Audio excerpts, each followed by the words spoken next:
They say towns die from war, from fire, from disaster. But Kolmanskop did not die that way. There was no scream to mark its end, no smoke, no collapse, no final moment that history bothered to record. It ended quietly, because silence is what happens when something is no longer profitable. Kolmanskop was a diamond town, built not for living, but for extraction. And when the diamonds stopped justifying human presence, the town was not destroyed. It was dismissed.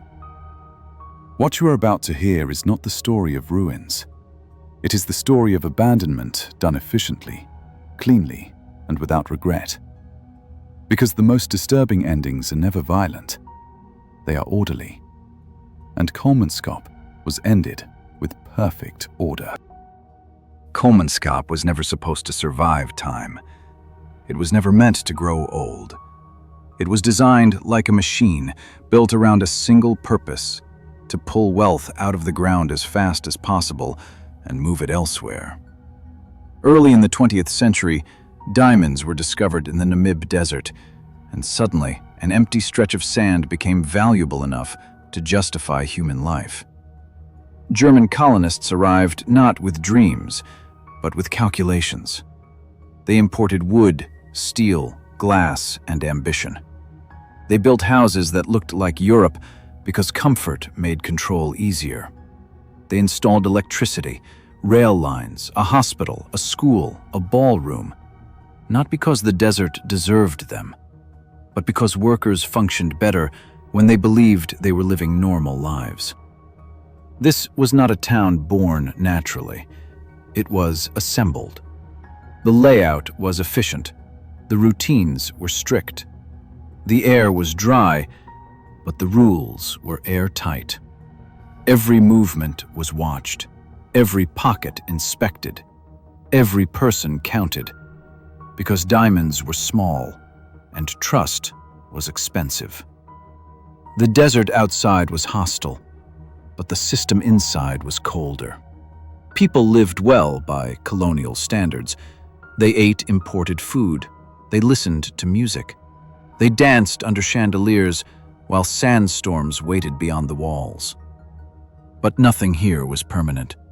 Every structure, every life, every relationship was conditional on one thing: the diamonds continuing to matter.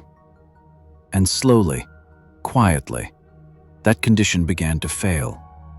New diamond fields were found farther south, richer, easier, more efficient. The math changed. And when the math changed, Kolmanskop's value collapsed overnight. Not in flames, not in chaos, but in paperwork. Decisions were made in offices far away, by people who would never see the town sink, by people who understood that abandoning a place is cheaper than saving it.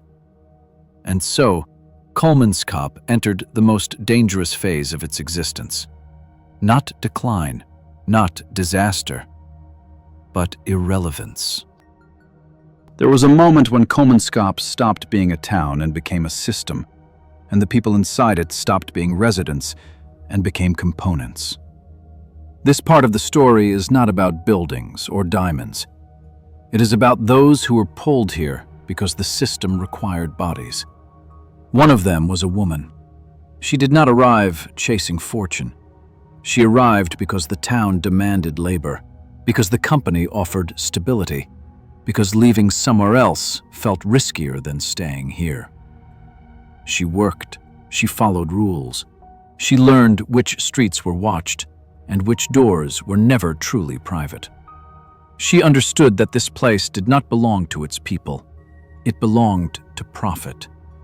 Every day was measured, not in hours, but in output, not in comfort, but in compliance.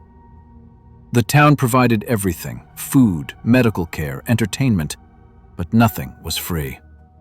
Every convenience was a leash. Every routine was a reminder that staying depended on usefulness.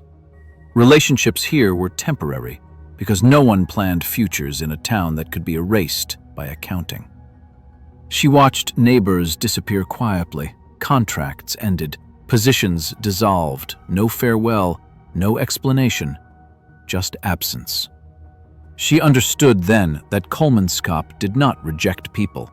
It consumed them until they were no longer efficient, and then it let them go. She did not rebel. She did not escape. She endured, because endurance was what the system rewarded. But endurance has limits. The body weakens before the rules soften. And when she was no longer needed, there was no ceremony, no memory preserved, no space reserved. She was not punished. She was simply removed, because in Kolmanskop, being human was never the point. This town did not fail its people. It functioned exactly as designed. When Kolmanskop was emptied, it did not happen in panic. There were no screams, no fires, no final explosion of chaos. That is what makes it disturbing. The departure was calm, efficient, almost professional. Families packed what could be carried. Valuables first, memory last. Chairs stayed, tables stayed, pianos stayed, because music is heavy when profit is gone. Doors were closed without locking, because no one imagined theft in a place where nothing valuable remained. The last trains did not sound like funerals. They sounded like routine. And in that routine, an entire community erased itself. When the final residents stepped onto steel and left the sand behind, the town did not protest. It simply inhaled once and waited. That waiting stretched into weeks, then months. Wind entered first, testing corners, probing cracks, learning the layout like a patient thief. Sand followed, not in waves, but in drifts, soft and silent, spreading across floors where footsteps had once mattered. Beds filled ankle-high, then knee-high, then vanished completely. Rooms lost their purpose. The hospital forgot pain. The school forgot noise. The ballroom forgot laughter. And the strangest part was not destruction, but preservation. The desert did not break walls. It filled them. It did not tear ceilings down. It buried them. The town remained standing, as if frozen in the exact moment humans decided it was no longer worth loving. This is how greed ends. Not with collapse, but with neglect. Not with fire, but with indifference. The people believed they were leaving a dead town, but Kolmanskop was still alive, just no longer human. The desert did not rush into Kolmanskop. It did not celebrate. It waited, because patience is what time does best. Once the last human rhythm disappeared, once footsteps stopped marking floors, the sand began its work. Not as an invasion, but as a correction. Wind returned to spaces it had been excluded from for years. It entered hallways. It leaned against walls. It tested staircases like memory returning slowly. Sand followed with intention. It gathered in corners.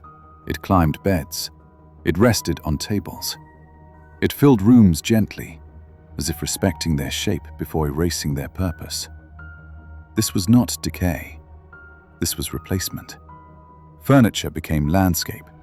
Windows became frames for emptiness. Homes became containers for silence. The town did not collapse. It remained upright, stubbornly intact, like a museum that no longer needed visitors.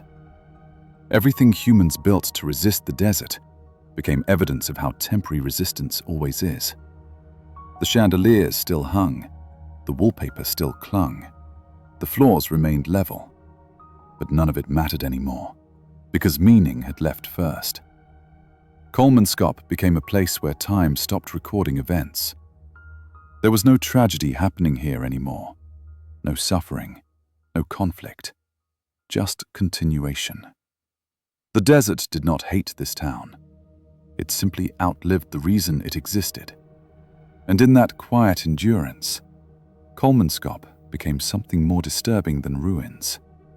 It became proof that abandonment is not violent. It is precise. Kolmanskop is often described as a ghost town. But ghosts imply unfinished business, unfinished lives, unfinished grief. This place has none of that. It was finished deliberately. It did exactly what it was built to do, and when it could no longer justify itself, it was erased without emotion. This is the final truth of Kolmanskop. It was never betrayed. It was obeyed. The diamonds were taken. The profit was extracted.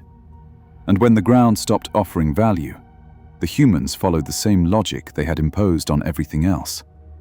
They left. Not because the town was dying, but because it was no longer useful. Kolmanskop did not fall. It was let go. And that is why it remains standing today, half buried, perfectly preserved in its moment of abandonment. It is not a warning about nature's power. It is a record of human priorities. This is what happens when places exist only to be consumed. This is what happens when communities are treated as temporary tools. And this is how greed truly ends. Not with explosions, not with screams, but with doors gently closed and never opened again. The desert did not swallow Kolmanskop. The diamonds did.